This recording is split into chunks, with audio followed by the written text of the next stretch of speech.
पूरा होता है। यहाँ से निराश तो आज तक गया नहीं, खाली आता है, कुछ न कुछ पा के जाता है।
हर एक भाषा में बुक के पार्ट्स बनाए गए हैं।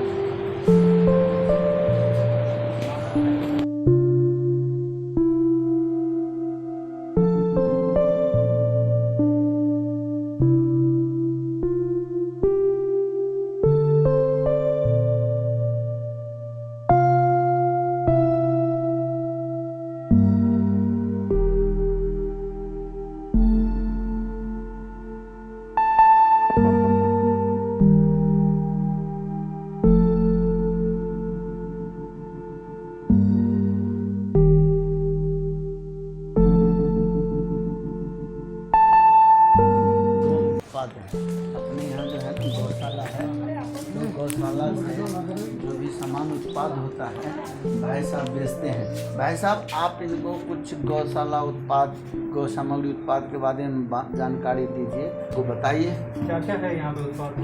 कितने प्रकार के? 8-10 प्रकार के हैं। गौमूत्र अर्क है, कामधेनु हरसून है, कामधेनु मंजन है, दर्दनाशक तेल है, कामधेनु केश निखार है, गोमय साबुन है। सब यहीं से निर्मित है ना? यहाँ से शांति। ठीक है।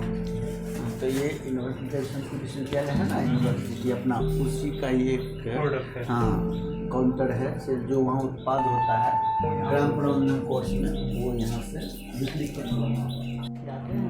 तो उनको जो भी जरूरी का सामान है, लीगल आइटम, तो ये विविध सामग्री उनको धोती, कुर्ता, माला, जनेऊ, केसेट सब यहाँ उपलब्ध हो जाते हैं। तो परिवार भी है, इसको आप मानव रहने का जो भी कह लीजिए, तो अपने आप में एक अनोखा चीज़ है शांति।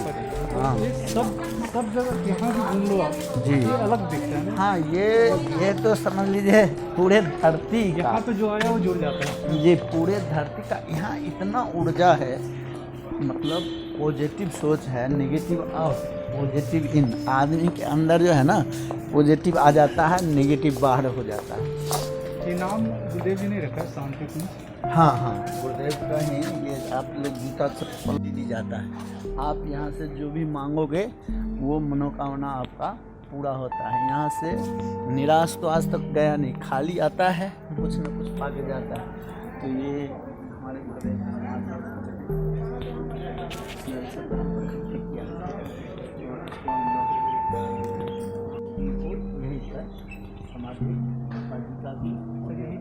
हाँ 19 वहाँ प्राण हुआ। लेकिन ये जो है ना, ये पहले से गुरुदेव शुरू में ही ये निर्माण करके गए थे। और महाकाल का ये घोंसला है, यज्ञशाला है। यहाँ प्रत्येक दिन जो है तो यज्ञ होता है और ये 9 कुंडी या शाला है, 3 है, 9 या 27 कुंड है और कम से कम 4 बार 5 पाली 6 पाली ऐसे 10 पाली होता है। तो ये सोचिए कि यहाँ हजारों लोग रोज यज्ञ करते हैं प्रत्येक दिन। और अभी संस्कार होगा ये, अभी होगा। हाँ 11 बजे से यहाँ पर संस्कार होगा, यज्ञोपवीत संस्कार होता है, मुंडन होता है और उसके बाद विवाह भी होता है, विवाह संस्कार भी आज हो सकता है, प्रत्येक दिन होते ही रहता है।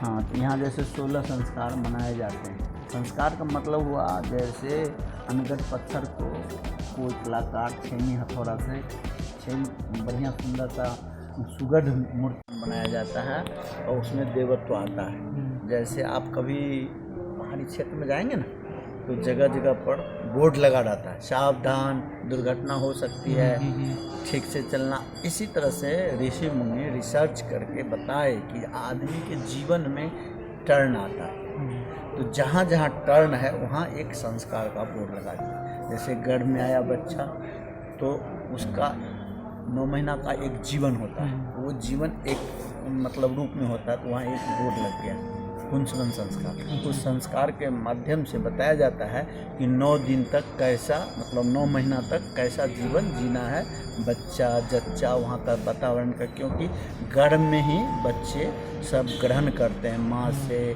सामने के दृश्य से। तो गर्भवती महिला को वो ट्रेनिंग दिया जाता है कि अभी 9 महीना तक आपको कैसा दृश्य देखना है, कैसा चिंतन करना है, कैसा खाना खाना है, कैसे वातावरण में रहना है। और वो बच्चा जैसा माँ देखेगी वो माँ के नज़र से देखती है, माँ के खाना से खाती है, जैसा वातावरण होता है तो 9 महीना में बच्चा तैयार होता है। फिर जब जन्म हो जाता है तब नामकरण संस्कार के द्वारा बताया जाता है कि अब दूसरे स्टाइल में इसका जीवन चलेगा। तो जैसे बताएं ना पहाड़ी एरिया पर अब जब तो एक स्तरता बताया जाता है कि अब इसको फिर जब बच्चा थोड़ा बड़ा हो जाता है वहाँ नाम दिया जाता है, यथा नाम तथा गुण नामकरण संस्कार से उनको बुलाया जाता है, उनसे बात किया जाता है ताकि वो भी वैसा ही मन सके। उसके बाद फिर जो है अन्नप्राशन संस्कार होता है, जैसा अन्न खाता है लोग ऐसा मन होता है, वैसा जीवन होता है। तो ये बताया जाता है कि भाई आप जो खा रहे हो वही बच्चा को मत खिला देना, क्योंकि बच्चा छोटा है, उसका लीवर अभी उतना मजबूत नहीं है, आप जो खाओगे वो नहीं खिलाना, बच्चा का अलग से भोजन होना चाहिए। तो अन्नप्राशन संस्कार के माध्यम से उनको खान पान का विधि बताया जाता है। उसके बाद थोड़ा बड़ा होता है तो उसका विद्यारंभ संस्कार होता है कि विद्या उनको दिया जाएगा, ज्ञान दिया जाएगा। जैसे मान लो अभी हम लोग कहते हैं ना, अरे उस स्कूल में नाम लिखाओ, यहाँ पर लिखाओ, ये क्या है विद्या संस्कार ही कि ऐसे वातावरण बच्चा को, तो ये विद्यारंभ से उनको बताया जाता है। फिर उसका यज्ञोपवीत होता है कि अब दूज बन जाओ, तुम अब बड़ा हो गया, अब जिम्मेदार आदमी बनो, अब बचपन तुम्हारा जा रहा है, 13 से 14 15 वर्ष में लोग को सतर्क किया जाता है। अब इसका जीवन का टर्निंग पॉइंट मेन है कि ये कैसे माहौल में कैसे रहेगा, तो उसको एक सूत्र से बांध दिया जाता है यज्ञोपवीत के माध्यम से, सद्विचार से।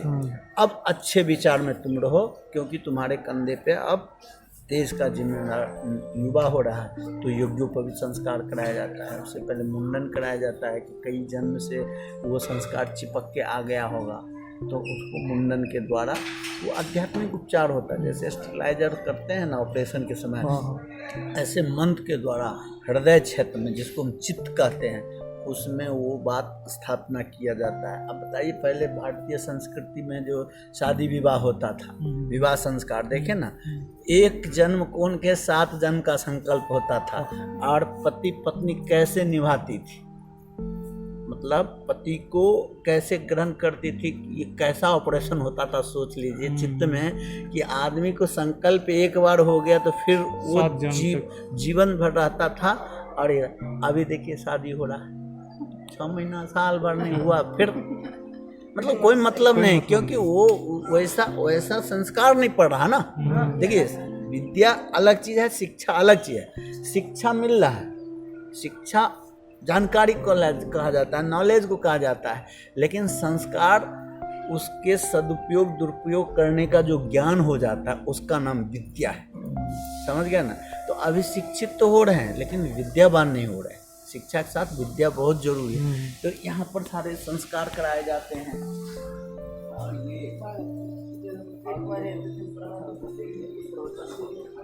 वचन होते रहता है और यहाँ कोई न कोई दिव्य देवता महान आदमी बैठे रहते हैं और सब सत्र वगैरह होता है तो यहीं प्रवचन। हाँ ये प्रवचन